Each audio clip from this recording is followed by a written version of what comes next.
오늘 드릴 말씀은 여기 제목이 그저 사랑의 제일이라 그랬는데 지금까지 신앙생활 하시면서 사랑에 대해서 모를 사람이 누가 있겠어요? 뭐 주님의 사랑, 하나님의 사랑 이거 모르고 오늘까지 신앙생활 하시는 저는 여러분들이 아니지만은 그래도 오늘 이 현실 속에서 잭슨빌 한인 장로교회 여러분들 교회에 우리가 해야 될 일이 뭐겠는가 이것을 좀 생각하는 가운데 여러분들이 지금 해야 될 일이 뭐야요? 복음을 데리고 전해야 될 거 아니야요? 이 자리를 데리고 채우려고 하면은 뭐요 지금?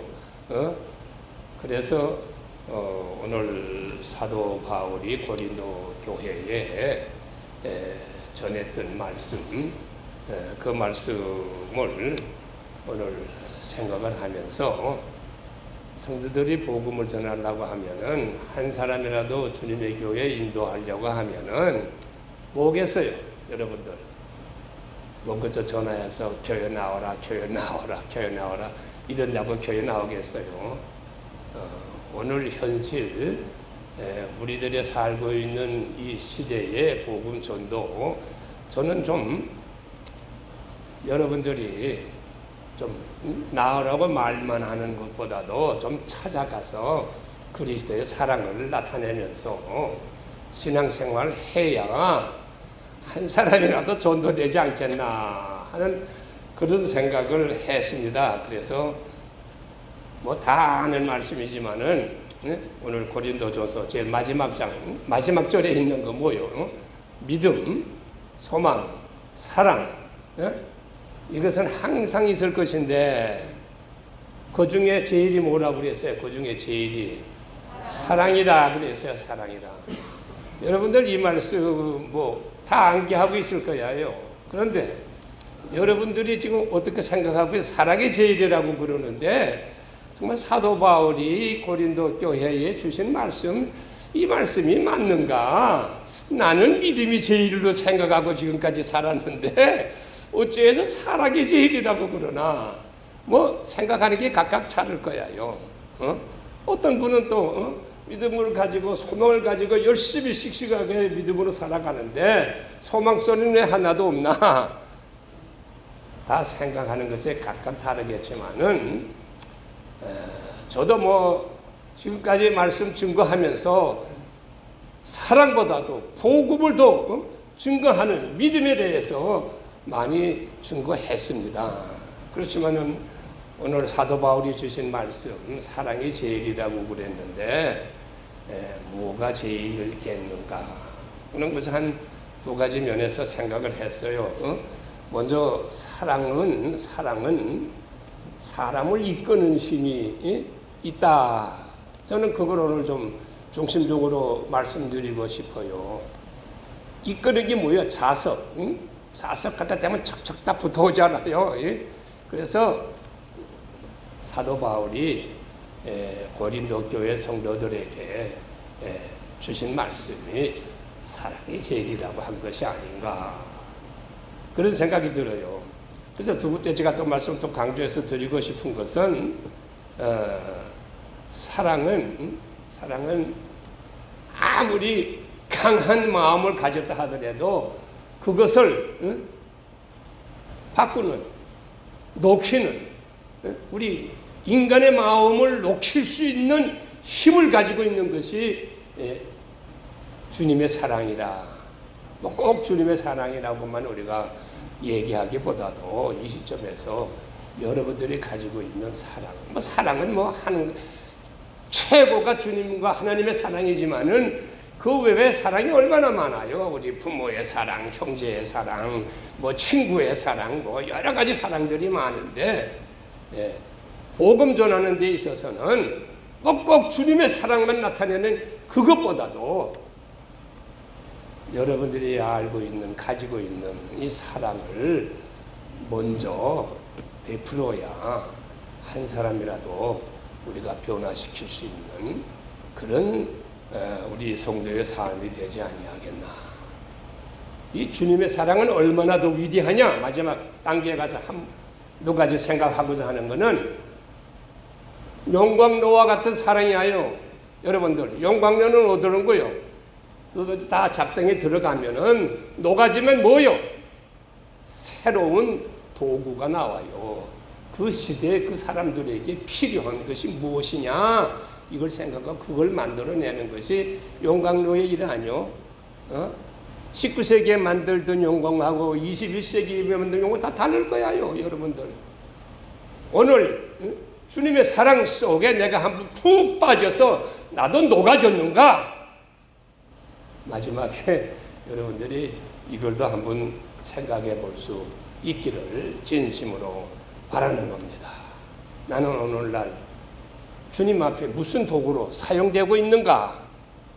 여러분들 각자가 다 달라요. 망가지길에서 다 교회 섬기고 봉사하는데 하나님의 귀한 일꾼으로서 사용되고 있는 이 모든 것 하나님 앞에 감사하면서 여러분들 오늘 말씀을 다시 한번 생각할 수 있기를 바라는 겁니다. 오늘 첫 번째 이 바울이 복음을 전하던 그 시대를 먼저 우리가 생각을 해야 바울이 고린도 교회에 주신 말씀이 왜 그런 말씀을 주셨을까 하는 것 우리가 생각할 수 있지 아니하겠어요? 그때는 복음을 전하는 초창기요, 초창기.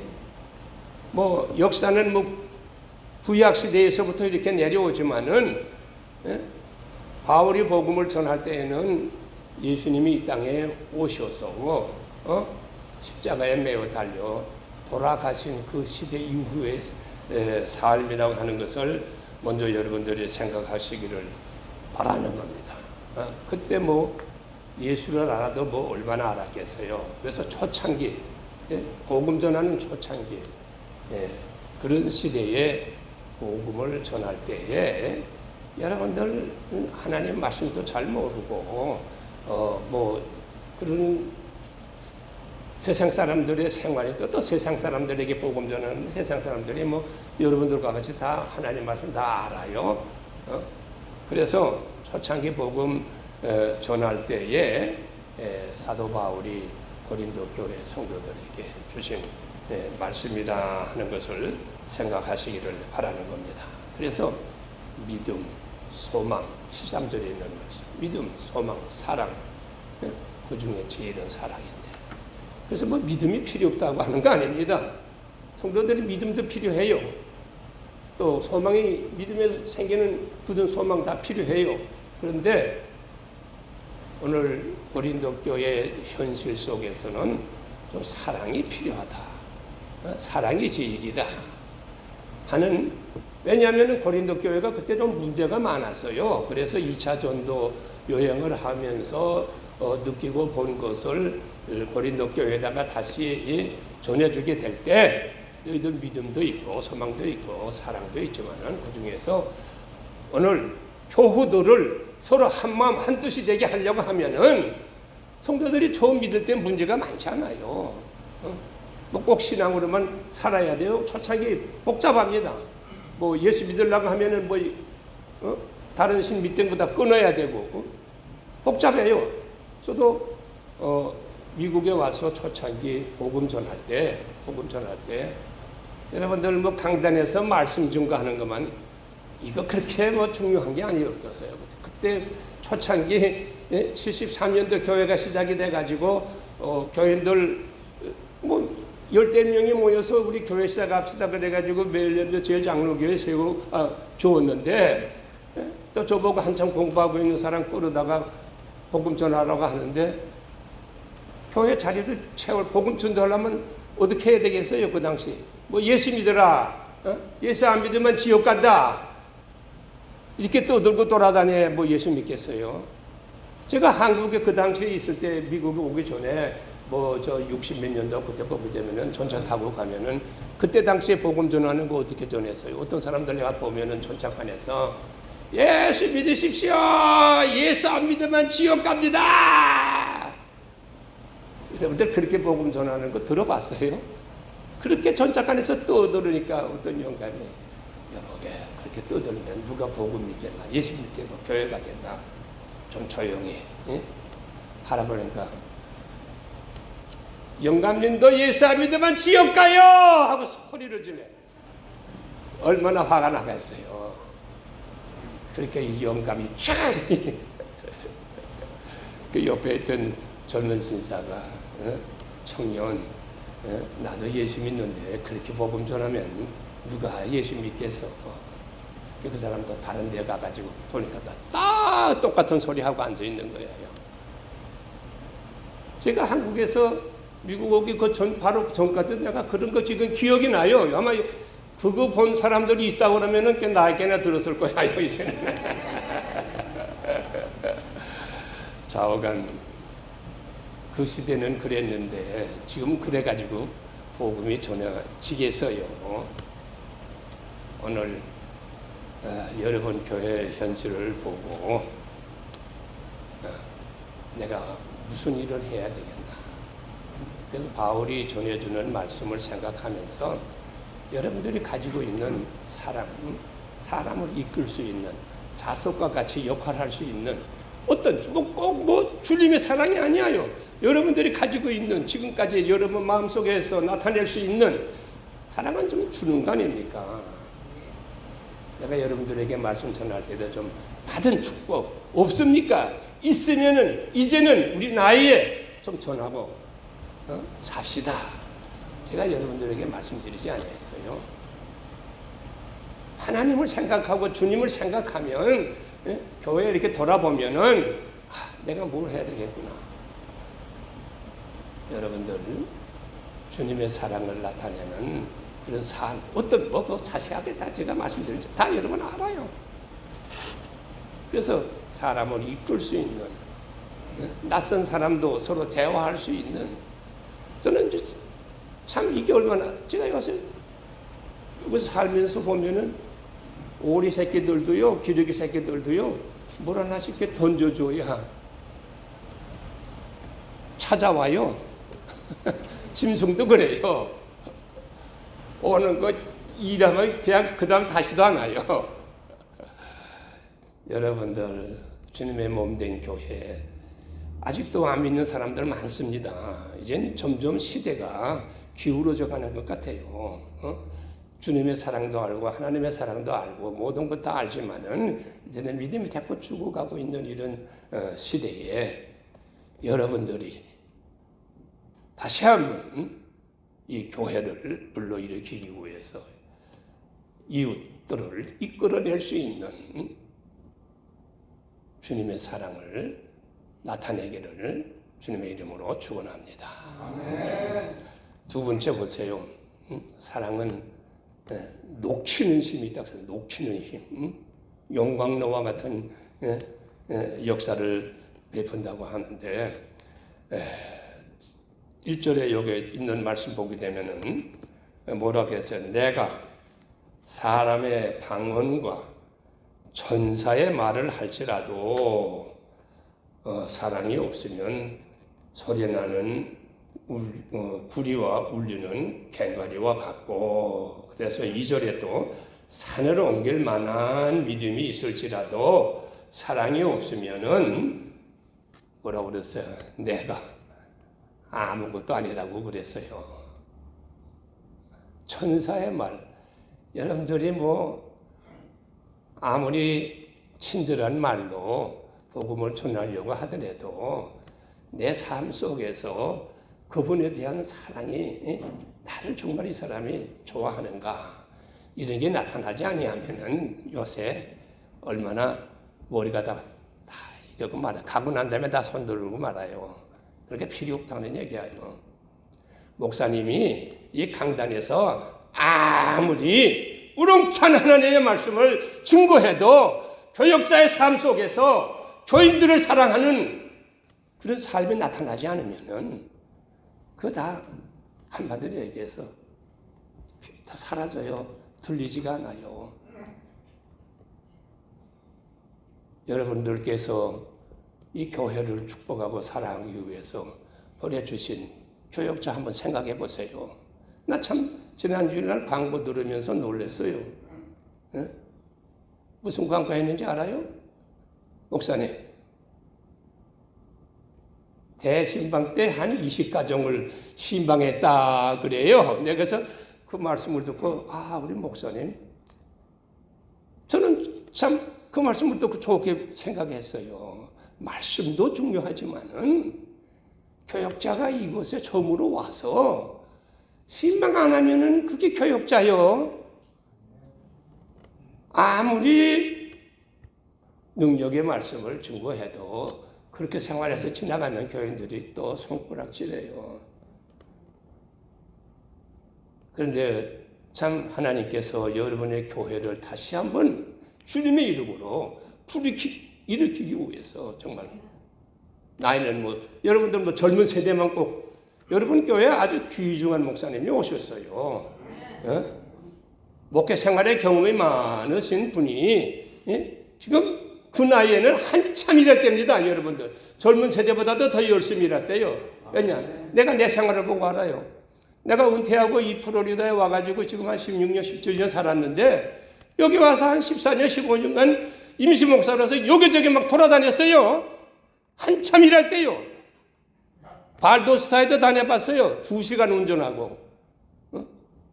여러분들 나이 들었다고 그래서 아무것도 못합니다. 2시간씩 여러분들 거기 가서 말씀, 내가 교육자 생활비 때문에 가겠어요. 발도스타 조그만한 교회, 그래도 그 교회에서 교육자가 필요하다고 그래서 집구석에 앉아서 놀고 있는 것보다는 그래도 달려가자. 가서 열심히 복음 증거하다가 어느 날 한 번 죽을 뻔했어요. 차 운전하고 오다가 앞에 가는 차가 바퀴가 뚝 떨어져가지고 그러면 바퀴가 밖으로 굴러나가야 되는데 내가는 길 앞에 서 있다고요. 그러니 나 또 운전 이런 얘기해. 좀 빨라요, 좀. 속력이 그래서 그러지.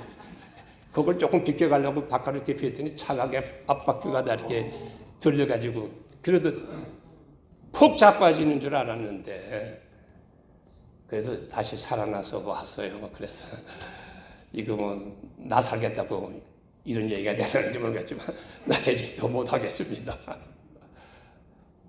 그리고 또, 여기 와서도 또 계속, 주의 말씀 전해달라고 그래서 전해주고 살다가 여기 지금 한 2년 됐나 지금 1년 됐나 그래. 다시 이 교회가 내가 우리 PCUS의 교회 목회 아니야. 제가 PCUS의 목사니까 여기 나와서 참 여러분들과 같이 다시 만나 신앙생활을 하고 있는데 참 여러분 교회 여러분들 지금 기쁘지 않아요? 제가 언젠가도 말씀을 드렸을까요? 현실 생활에서 내가 기쁨이 있다면 무슨 기쁨이냐? 그래서 기도하라고 그랬죠. 그러면은 하나님이 내 기도 들어주셨구나. 여러분들 이렇게 보면 한 사람이라도 나와 앉으면은 하나님이 내 기도 들어주셨구나. 이렇게 생각이 될 때 얼마나 기쁘겠어요. 이 현실 생활 속에서 내가 기쁨으로 신앙생활을 할 수 있는 시대가 지금 여러분들의 생활인 겁니다. 여러분들 교회가 점점 더 내려가겠어요? 아닙니다. 한두 사람이라도 더 나와요, 이제. 여러분들 기도해 보세요. 그러면 여러분이 느끼고 깨달아요. 한 사람 왔구나. 하나님이 내 기도 들어주시느나. 여러분들 기도 응답이라고 하는 게 얼마나 기쁜지 압니까? 응답받을 수 있는 기도 하시라고요. 좀 머리가 있으면 안 되는 것 가지고 기도하고 실망하지 마시고 신앙생활도 머리가 있어야 돼요. 그래서 여러분들 본문 말씀으로 다시 들어가서 높이는데 어느 정도 어떤 사람을 높였느냐. 사도 바울의 생활 여러분들 잘 아니까 길게 하려면 끝이 없어요. 사도 바울이 어떤 사람이요? 사울이 사도 바울로 변한 거 아닙니까? 제가 인생을 이렇게 다 보니까 사울이 사도 바울로 어쩐데 그의 생활의 절반 같아요. 한 60세, 그래서 2, 3세 그때 사도 바울이 순교로 세상 떠났는데 처음에 산 인생 30여 년간은 사울 시대예요. 사울 시대. 사울은 유대교인이에요. 유대교인 중에 바리새인 중에도 바리새인이에요. 그 당시 사울이 30세까지 자란 것은 유대인의 신앙으로서 얼마나 철저하게 구약의 말씀을 암기하고 배우고 이러면서 자랐는가 하는 걸 상상하면은 말로 다 표현할 수 없을 거예요. 그래서 여기 말씀 보니까 사도행전 9장에 가서 보면은 사울의 그 심령이 32여 세에 난 청년의 몸, 얼마나 용감한, 정말 씩씩한 그런 삶을 나타내느냐. 살기가 등등했다. 살기가. 이 한마디 말이 그 당시 30세 청년이 신학을 공부하고 유대인으로 최고 그런 자부심을 가지고 예수 믿는 사람 잡으러 가던 때예요. 살기가 등등해서 다메섹 도상에 갔다 그랬어요. 한마디 생각해 보세요. 얼마나 사울의 마음이 강팍했겠는가. 그래, 유대인이지만은 아무리 유대인의 복음을 따라간다고 하지만은 좀 사랑 있는 생활을 해야지. 하나님 믿는다고 하는 사람이 그래 남을 잡아가고 핍박하고 죽이려고, 이게 도대체 이게 그 당시 사울이 배운 신학이요. 사도 바울의 생활이에요. 그래서 예수 믿는 사람 그때 예수 자꾸 늘어나니까 예수 믿는 사람들 안 된다 이거야. 이거 잡아가야 된다 그래가지고 제사장한테 가서 그 공문 받아가지고 살기가 등등해서 가다가 누구 만났어요? 다메섹 도상에서 부활하신 예수 만나지 않았어요? 그 부활하신 예수가 바로 유대인들이 십자가에 매달려 죽인 예수인 겁니다. 근데 그 예수가 나타났어요. 생각해 보세요. 그 예수님과 사울을 만났었을 때 사울이 어떻게 했어요? 그 예수님 앞에 무릎 꿇지 않았어요. 거기 뭐라고 그랬어요? 사울아, 사울아, 네가 어찌하여 나를 핍박하느냐? 나는 네가 핍박하는 예수라. 이 말씀을 들었을 때 아무리 사울의 마음이 뭐 살기둥둥해서 강팍했다 하지만은 다 녹아 없어졌다 하는 얘기예요. 거기에서 그냥 쓰러지고 말았다 하는 것을 생각하면은 주님의 사랑, 왜 주님의 사랑이냐? 우리들 생각 같으면은 그거 죽여버리고 말아야지. 사울을 그걸 뭘 사울아 사울아 이름 부르고 있어요. 사울이 입에서 주여 하고 땅에 엎드려지게 만들겠어요. 사울의 생각 같으면은 나 같으면은 나 죽였었을 텐데 나 같은 거 죽이지 아니하고 가서 내가 네게 말해주는 얘기를 들어라. 아나니아한테 가서 내가 너를 주님의 예수님의 일꾼 그릇으로 쓰시겠다. 생각해 보세요. 이 예수님의 말씀 속에서 아무리 강팍했었던 사울의 마음이지만은 다 녹아 없어졌어요. 녹아 없어졌어. 주님의 사랑이 이렇게 위대하다는 것을 여러분들 다시 한번 생각하시기를 바라는 겁니다. 그래서 제가 아까 처음에 말씀드리지 않았어요. 여러분들은 오늘까지 신앙생활 하시면서 이 주님의 사랑 속에 한번 빠져본 적이 있냐는 얘기예요. 우리 신앙생활 속에서 주님의 사랑 속에 한 번도 빠져보지 없으면은 다 믿는다고 하지만은 아무것도 아니야. 아무것도 아니야. 그 성도들의 신앙생활입니다. 우리들의 신앙생활이에요. 산을 옮길 만한 믿음. 여러분들 나는 산을 옮길 만한 믿음이 있으면 최고다 생각할 거예요. 뭐 더 바랄 게 뭐 있어요? 그게 우리 인간의 힘으로 할 수 있는 겁니까? 산을 옮길 만한 믿음. 믿음의 최고의 주는 말인 줄 봐요. 그렇지만은 사랑이 없으면 아무것도 아니요. 아무것도 아니요.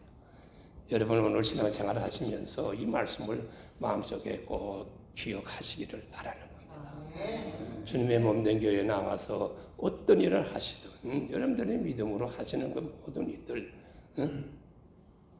사랑이 나타나지 아니하는 믿음 아무것도 아니라고 하는 것을 다시 한번 생각하실 수 있는 여러분 되기를 주님의 이름으로 축원합니다. 제가 마지막에 하나 더 이게 하는데 시간이 많이 갔는데 한 가지 더 뭐가 있는가 하면은요. 종교개혁을 일으킨 마틴 루터의 기념교회 독일에 가만히 있어요. 이 기념교회 방문했었던 일을 조금 여러분들에게 시간을 간략하게 말씀드리고 싶어요. 마틴 루터가 종교개혁을 일으킨 것은 벌써 바울 당시 벌써 1500년이 지나간 겁니다. 1571년인가 10월 그때 종교개혁이 일어난 겁니다. 그 당시까지 바울이 전한 복음이 여러분들 생각해 보세요. 동부에서부터 서부 유럽에 온 복음이 전해져서 1500년 동안 얼마나 자랐어요. 천주교 시대예요. 천주교 시대. 천주교 시대는 구약만 믿는 게 아니라 신약까지 믿는 시대예요. 하나님의 말씀 구약도 믿고 신약도 믿는 그런 시대인 겁니다. 사울 시대에는 신약은 안 믿었어요. 유대인들은 구약만 믿었지. 그러니까 우리를 구원해 주실 메시아는 이 장래에 오시지 지금 오신 그 예수가 메시아가 아니라 그리고 안 믿고 핍박한 거 아닙니까? 그런데 시대가 이전에 많이 흘러가지고 천주교가 이 땅에 번영됐었을 때 나 이런 얘기하면 천주교 모르겠어요. 비난하려고 그러는 게 아니라 마틴 루터가 종교개혁을 일으킨 그 근본 원인 그 교회 가서 보고 제가 느낀 걸 얘기하는 겁니다. 구원관이요. 구원관. 여러분들 예수 믿으면서 구원관 확실히 가지고 있어요. 그래서 시대가 자꾸 이렇게 변하니까 자꾸 구원관도 변해지는 것 같아요. 그러나 여러분들 예수님은 분명히 살아났는데 어떤 모습으로 살아났다고 여러분들 알고 있어요. 예수의 부활은 뭐예요? 영적 부활이 아니에요. 많은 사람들이 영적 부활을 얘기해요. 어떻게 부활하시지 예수님이 문이 꼭꼭 닫혔는데 제자들 그 방에 들어왔느냐? 이게 어떻게 사람이 들어올 수 있느냐? 그래서 예수님의 부활은 영적이다 이렇게 주장하는 사람들 많이 있는데 우리 장로교가 믿는 신교가 믿는 예수의 부활은 영적 부활이 아니라 육적 부활입니다. 예수님이 몸으로 다시 살아났어요. 몸으로 다시 살아난 예수님의 신앙을 우리가 믿으면서 오늘 시대가 이렇게 길어지다 보게 되니까 천국에 대한 얘기하면은 천국은 내 마음속에도 있고 여기서도 여러분들이 주의 말씀으로 사는 그 교회가 천국이에요. 내 마음속에 있어요. 꼭 내가 죽어서 저 먼 나라에 가는. 이거 다 얘기하면 간이 없으니까 길게 얘기 못 하겠습니다. 하여튼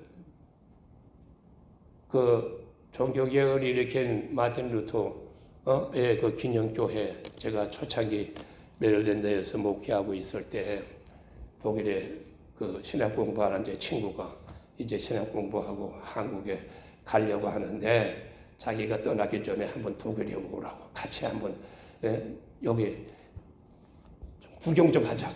그래서 처음으로 미국에 와서 목회하다가 몇 년 전인지 모르겠어요. 잠깐 독일에 갔습니다. 그 친구. 그래도 신학을 공부한 분이니까 가보고 싶은 데가 많을 거 아니에요. 근데 어디를 처음에 데리고 갔는가 하니 이 종교개혁을 일으킨 기념교회를 갔어요. 그래 기념교회 갈 때 제가 참 깊은 것을 느끼고 돌아왔습니다. 그 교회에 들어갔는데 여기 들어가는데 요 문이 있죠? 여기 두 개, 측문 두 개. 그 뒤에 종문에 두 가지 조각 그림이 있어요.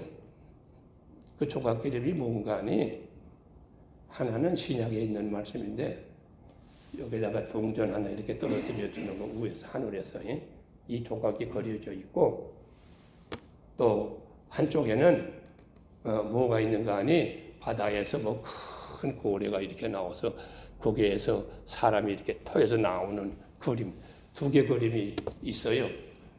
뭐 그때 당시에 제가 그거를 보면서는 확실히 이게 뭐 신약이다 이게 구약이다 저도 그렇게 퍼뜩 생각하고 진리를 다 깨달은 건 아니에요.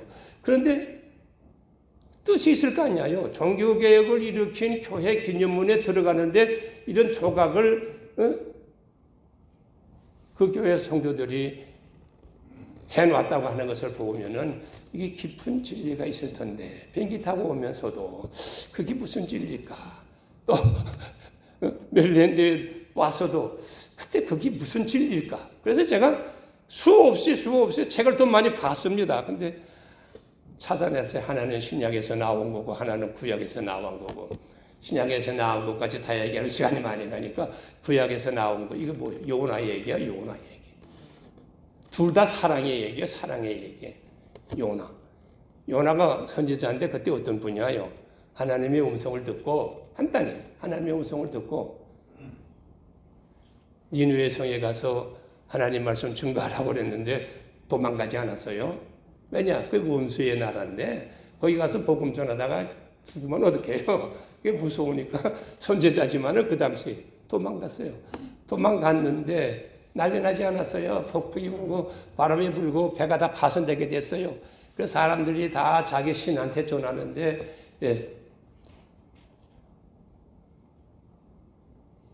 이 친구는 밑바닥 배 밑창에서 잠자고 있는 거 깨워가지고 야, 네 신한테 기도하라 이게 간과하라 우리가 지금 죽을 지경이다.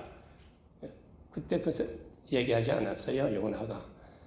아니 나 때문에 그렇습니다. 제가 하나님의 말씀을 간단해서 불순종해서 오늘 여기 이렇게 숨어 있는데 하나님이 자기를 징계하려고 이런다고 하는 얘기를 했어요.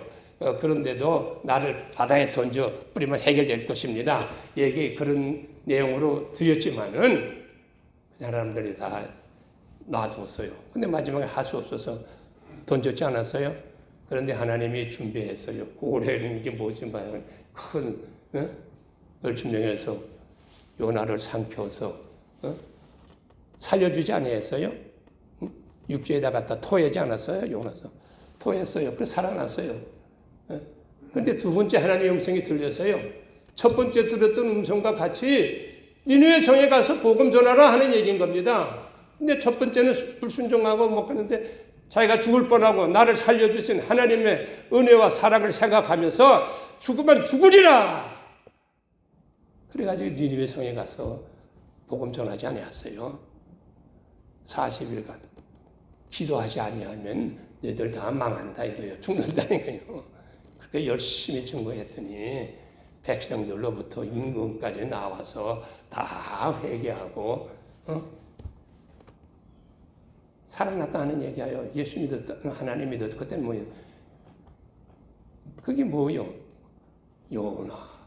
자기와 같은 죄인, 불순종하는 죄인, 하나님의 사랑은 나를 살려주셨다.